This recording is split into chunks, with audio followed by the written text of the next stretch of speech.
Gravity Payments has shown outstanding initiatives with its ethically based pay structure.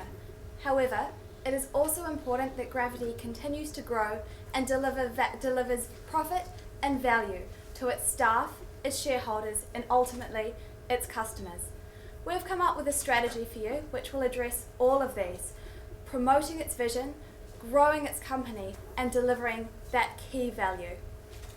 So ultimately the question today is all about how we manage our HR systems to motivate our staff, to grow our company, and ultimately to deliver value for shareholders who are our very important stakeholders invested. So just a quick overview of what myself, Lucy, Liam, Jimmy and Adaraj will be addressing for you today.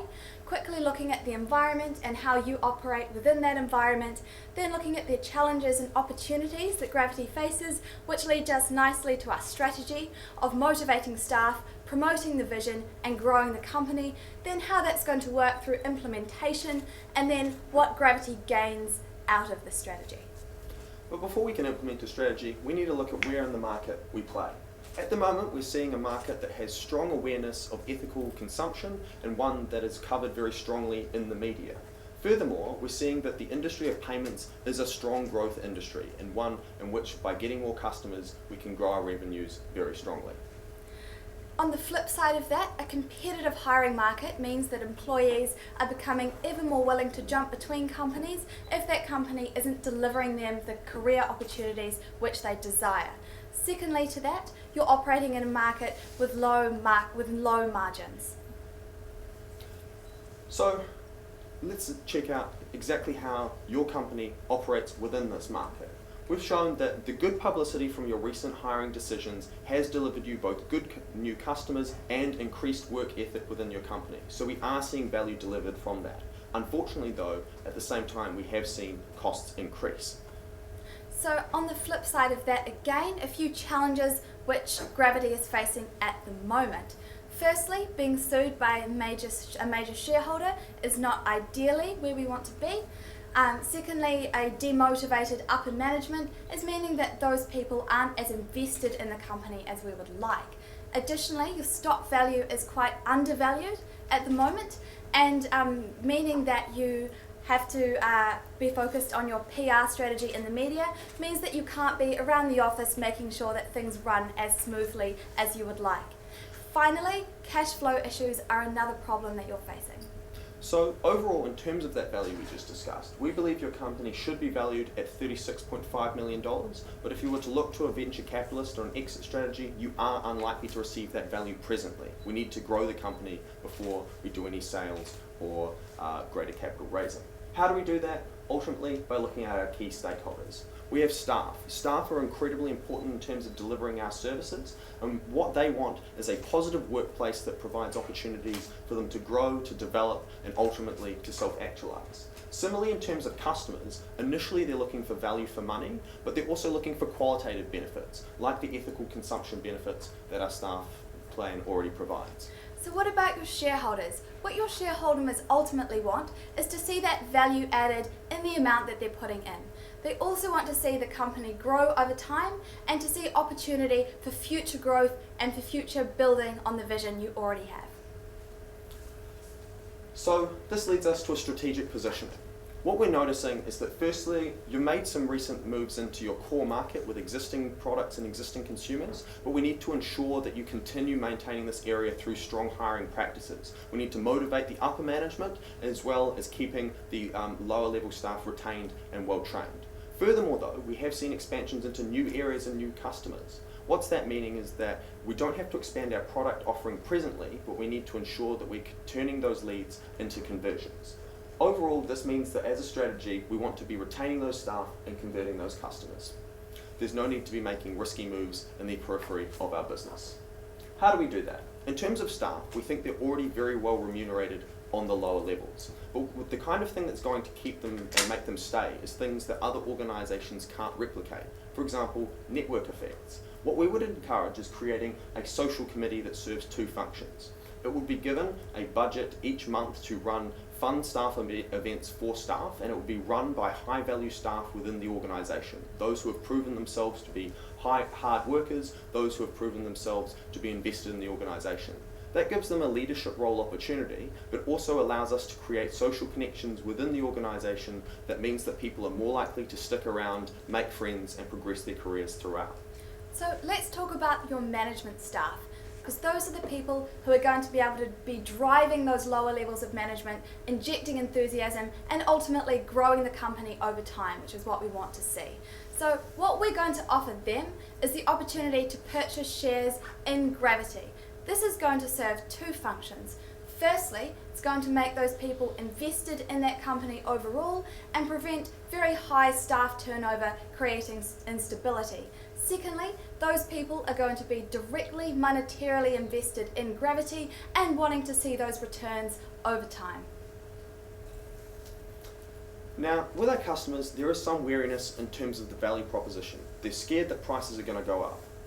Immediately, we need to reassure them that we will take the margin ourselves and that we will be maintaining the same pricing in at least the short to medium term to ensure that we convert those customers into actual transactions. But furthermore, in our strategy, we're going to be pushing ethics as a competitive advantage and providing advertising media such as stickers to our payment processing companies so that they can showcase the fact that they support payment processing in an ethical fashion, something that's certainly a value add for them that other companies currently can't offer. So let's talk about our final and particularly important group, the shareholders. So it's especially important that the tensions with Lucas are resolved and quickly. So the best, most practical course of action which we propose is immediate negotiations.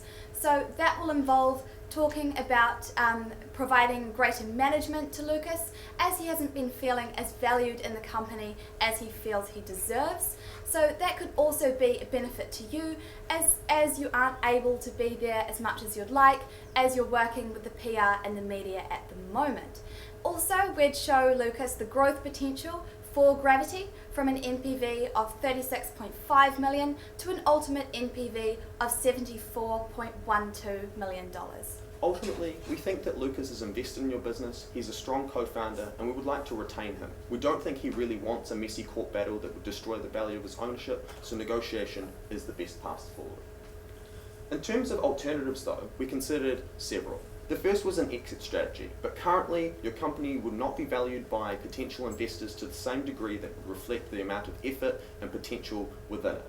Secondly, we considered decreasing the salary, but the political backlash and the media backlash of decreasing these new salaries would be enormous and would not only undo all the gains that you've currently had, but severely hurt the company's both hiring and media prospects in the future.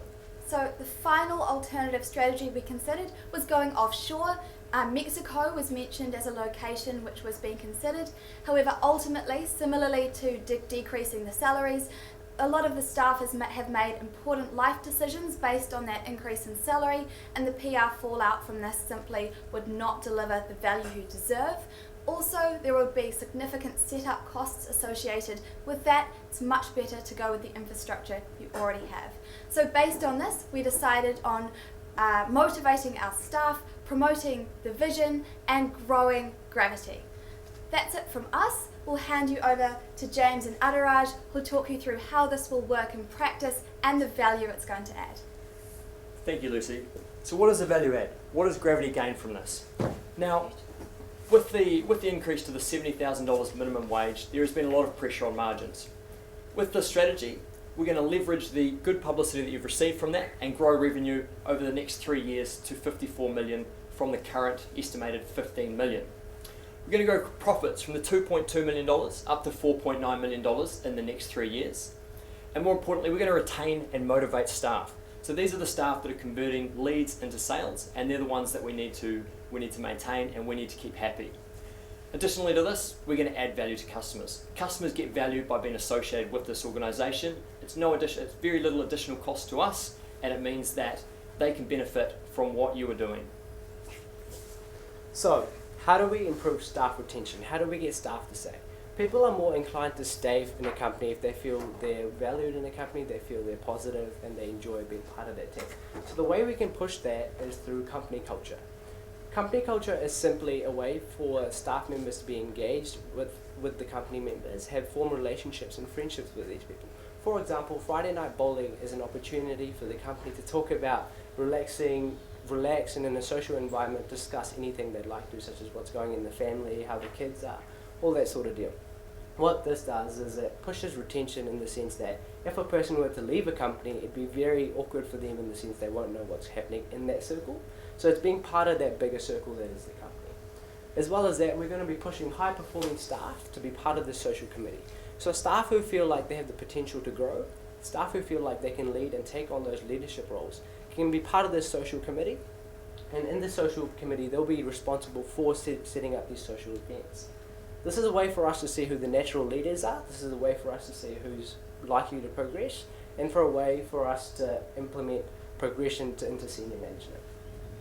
Now, how do we motivate senior management into motivating our staff and to keep our company going?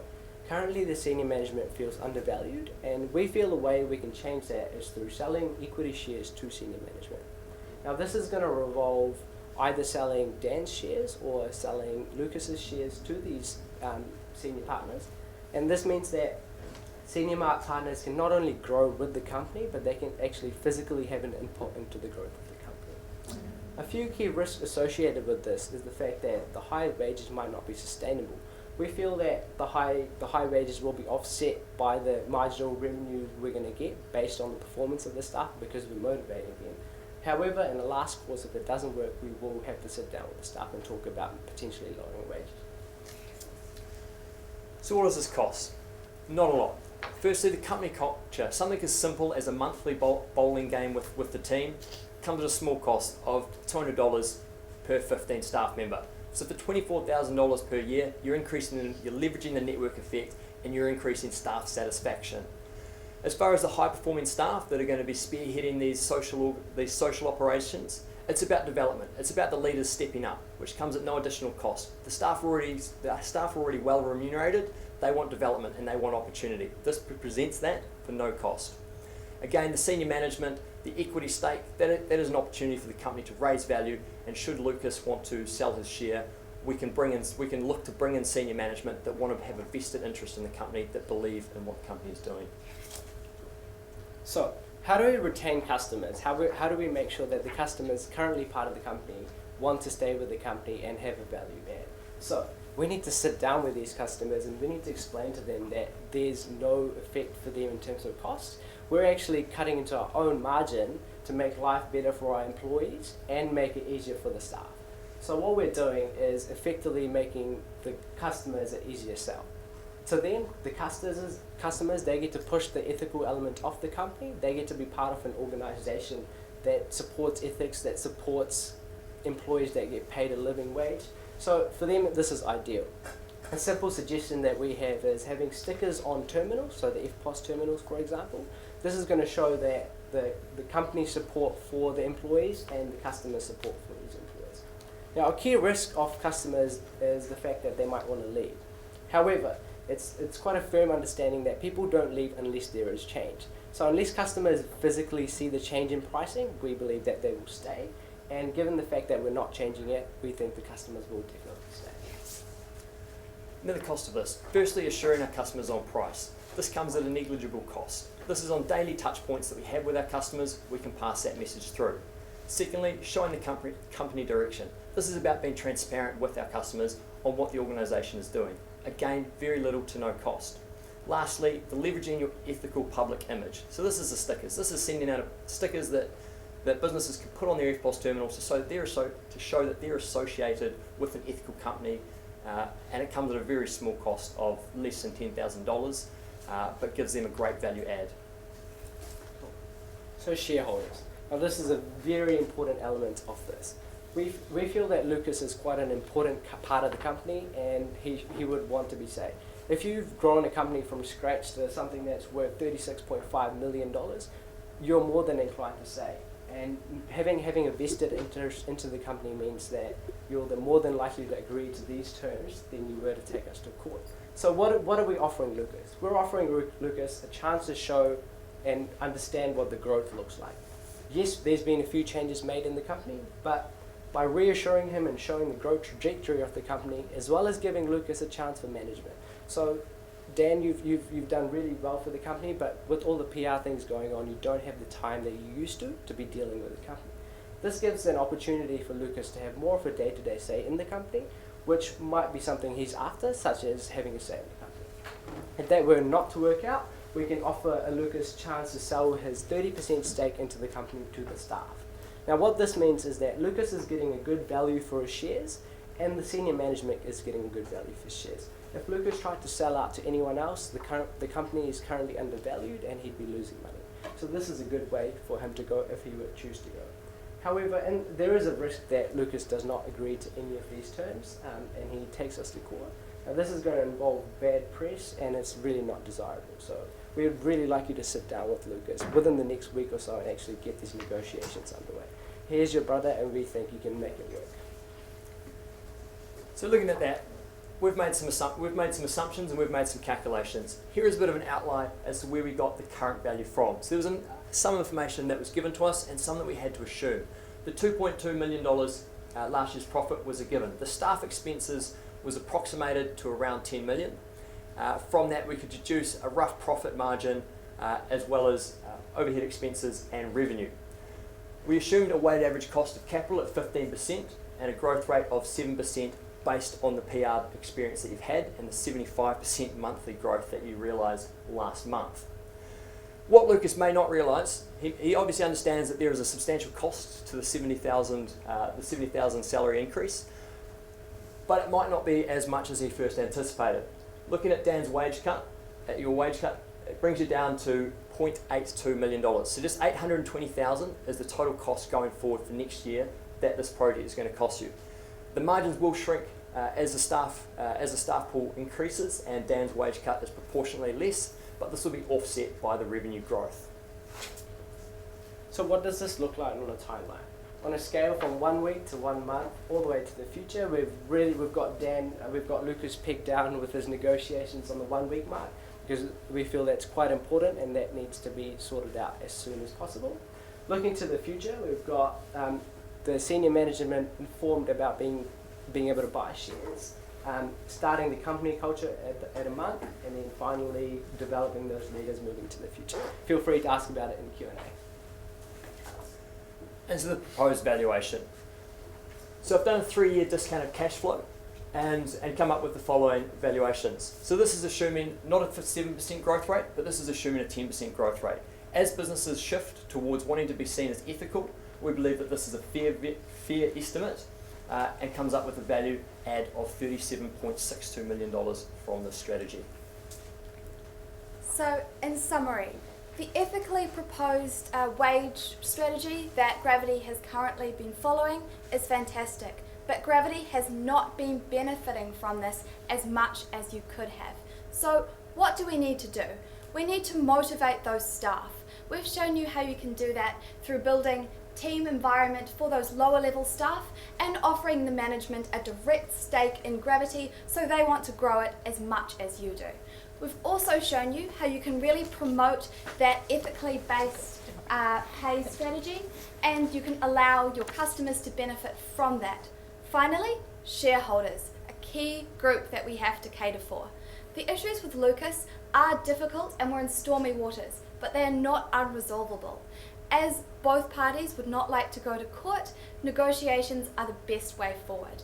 Your company has exciting growth ahead. It's important to capitalise on that growth and on that potential.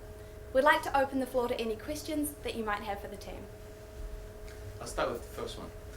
You made assumption that the risk of Lucas is important. Have you thought about the risk of Dan? Obviously, he sacrificed his salary decrease, right, in order to compensate the increase for the other employees because of his circumstances. He's a single, no family, etc. So circumstances will change. So what do you think about your implementation plan?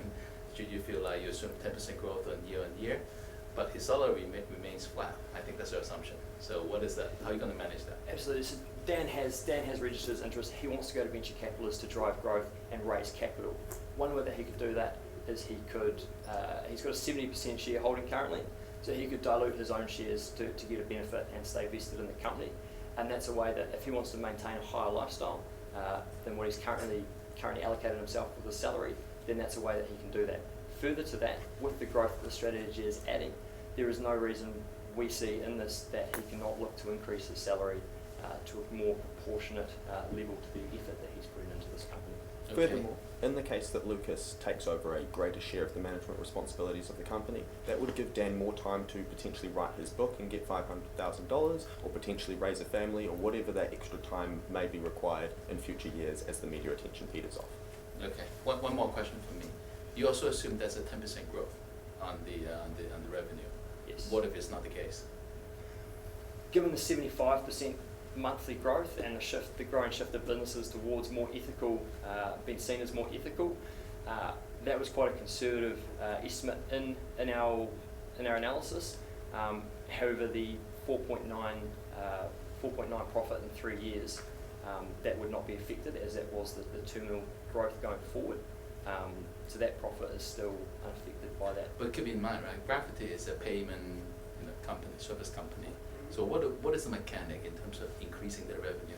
Can we say more than 10%, maybe 15, 20? What exactly would you recommend to the senior management to increase that revenue base? Well, that's a proportional scale. So Yeah. the 10% is really conservative. If the staff perform as they'd expected to, or if the staff do better than expectations, that growth could go from 30%. So there's all these limitations to growth. What we've done is we've given you the conservative basis, and we've backed that up by risks associated if that we don't meet that 10% conservative mark. But also, given it's a competitive market, we also point out that currently we are getting some of the highest value acquisitions in the market. We're having Yahoo executives who believe in our company so much that they're willing to take an 80% pay cut. So we think that growth is definitely being driven by having the best talent within the market, and we think by having those people in those high positions, ones who are definitely invested in the company, even literally in the case of our share injection, those are the kinds of people who are going to be driving revenue to the tune of 10% or more. I think you covered very well on the people side. What about the infrastructure? Have you thought about investing in the infrastructure to make sure the growth of revenue for the company will be sustainable rather than just people? So at the moment, we think that the growth is really driven by people, and that's where we really need to invest at the moment, particularly at those higher levels of management, because if you try and build out your infrastructure but don't have the strong management to be able to support that, ultimately that's building on sand and will collapse. So it's important that there's firstly a strong company culture, a strong united desire to grow the company, and additionally the management that can handle that growth before we look to growing outwards ultimately. So let me just change the tune a little bit. I Sure. think you use this ethical advantage quite creatively, and I really enjoyed that. So well done for thinking through that and how the future impact of that would be. But similarly, as you're saying, the world is moving more towards that.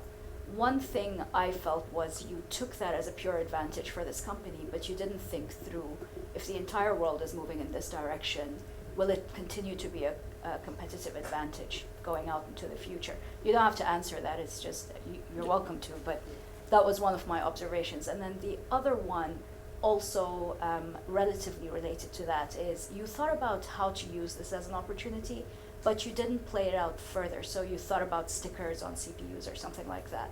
But is that really the extent to which that could work for you as a competitive advantage? And finally, there are possibly other competitive advantages. So I felt you limited yourself.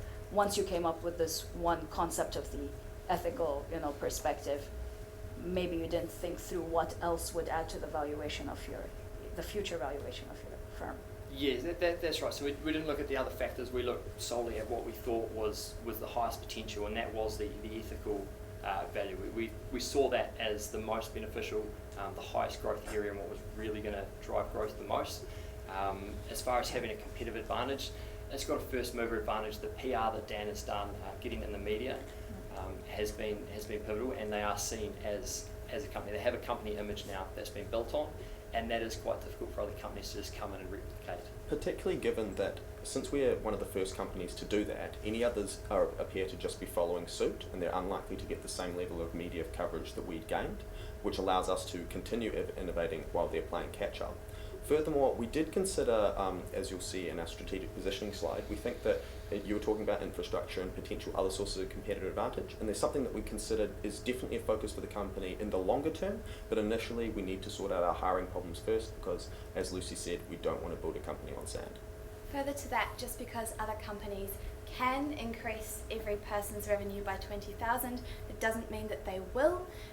We did consider decreasing those salaries, but decided ultimately the PR would just be too harmful to Gravity from that. So seeing as it's because of that increase in expenditure that would have to occur, it's unlikely that hundreds of companies would leap to the fore and follow suit. So seeing as this has already been done, it's too harmful to go back on.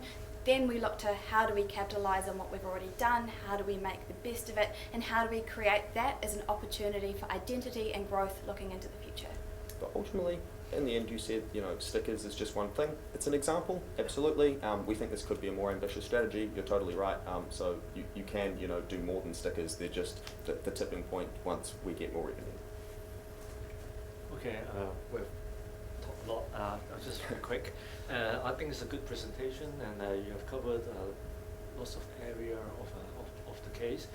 And just have one comment.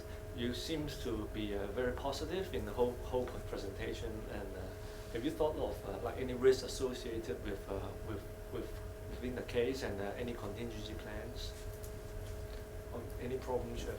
We definitely considered that. Yeah. We were considering having an exit strategy for Dan. So Lucas is looking to either get into management or release the company. So one key idea that we considered was if Lucas was to buy out Dan, that would leave Dan with his money and he could invest that into something else. As long as he maintains a small shareholding into this company, so he keeps getting revenue for it, but he can use his money elsewhere. So we definitely thought about contingency planning, but we felt this was the best way to go. One of the main risks is that court case, because that is looming and that could create some serious negative publicity. Additionally, Dan just doesn't have time to put all the time and money into litigation that requires. So that's something that really needs to be mitigated. Ultimately, if Lucas decides, no, I want to go to court, I don't want to negotiate, that is unfortunately out of our hands. So that's something that will have to be dealt with in the best way possible as that arises, through being as diplomatic as possible and trying to deal with that PR fallout. So unfortunately, even though we think that risk there's quite a low probability, the consequences of that are high, and unfortunately we'll just have to deal with them as they arise. Okay, thank you. I actually have one more. I really enjoyed the presentation. Thank you for that. Just a one stretch question for you. If the board of directors or the senior management decided to go offshore, I think you mentioned it in your slide here, as this kind of strategy, how would you think about making it to work in reality or pragmatically? Have you thought about it? Yeah. Absolutely. So learning from mistakes. Yeah. So as we've noticed, setting up a new company offshore, that pay structure would have to be examined very carefully.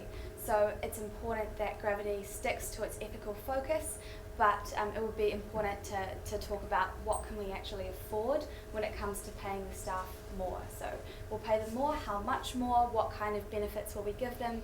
We'll be looking at things like non-salary based remuneration as an alternative. Also making sure that we have really strong management, getting local people from that area involved who have a specific knowledge of the markets like Mexico. We'd be wanting to involve them, and getting people involved in the business long term from the get-go to get those people invested.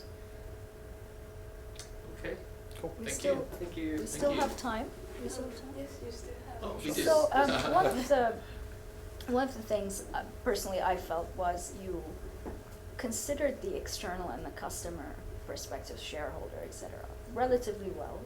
With staff, I just personally felt maybe you underplayed it a little bit in terms of how big that risk potentially can be, right? So maybe more consideration.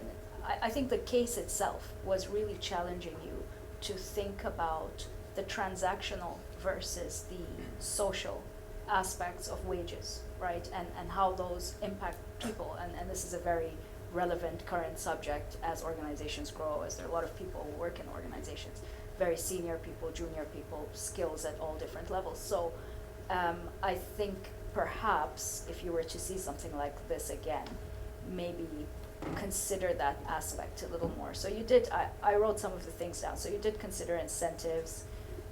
You talked a little about the environment, but will those things be enough to mitigate risk of having large forces of relatively unskilled workers, especially those coming in who are not so loyal, and they've come in because of this pay rise.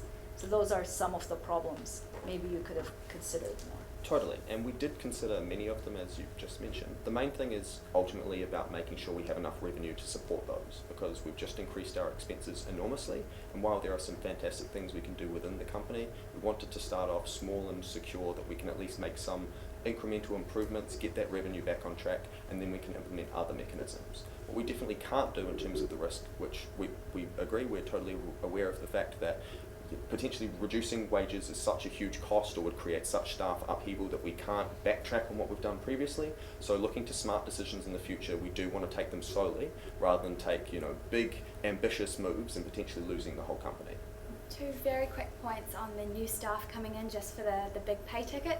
Firstly, stringent interview processes are important. That's making sure that you are getting people with the right motives and who have the right fit, at least for the company. That is not foolproof, but it's definitely a way to check those staff as they come through. Secondly, even in the event that you get someone coming in for the pay ticket, it's important that we retain those people through our workplace culture once they're already in the company. So that means they won't want to leave and they'll want to contribute back to that company. I mean, even in terms of a social club, it's a small cost, but it actually has a very important qualitative benefit in that if you're new to a company, that exposes you to people in offices potentially on other floors that you would never see. It gives you people that you can go to gain experience later. And we think that building those intra-company connections are also extremely important in terms of stabilising that workforce and integrating our new staff into that workforce. Further to our development, so bringing in people who want to take the leadership role and run these social events, they're going to get self-actualization from that. They're going to feel like they're achieving something. They're getting leadership opportunities. It also becomes abundantly clear to the company who is vested in this company and who is driving it forward. And then in addition to that, once revenues are looked at, so this is very self-driven. This is people taking up these responsibilities and making things happen. Once revenues are looking good, then the development program could be expanded out to a more structured environment to really boost on that and leverage that and develop your talent. Thanks. Very good. Just one last comment. I think you guys did a very good teamwork. I really like the two-person thing. Doing it Thank you. one at a time. It's really, really thoughtful. Did you guys practice that at school, or this is just the first time you're doing it here? So we tried, initially we started doing our own 3-minute presentation. So Liam would talk, then I would talk, then Jimmy would talk. The transactions were quite awkward, and having one person talk for 5 minutes gets This is the kinda first time tough, we've tried so- doing it like this in the competition. So Yeah. Just that you allow the others to think about what to say next. Yeah, exactly. Yeah, we like it. We think it's much more hybrid and Great it's teamwork. better. Thank you, guys. Awesome. Thank Thank you you. guys so much. Yeah.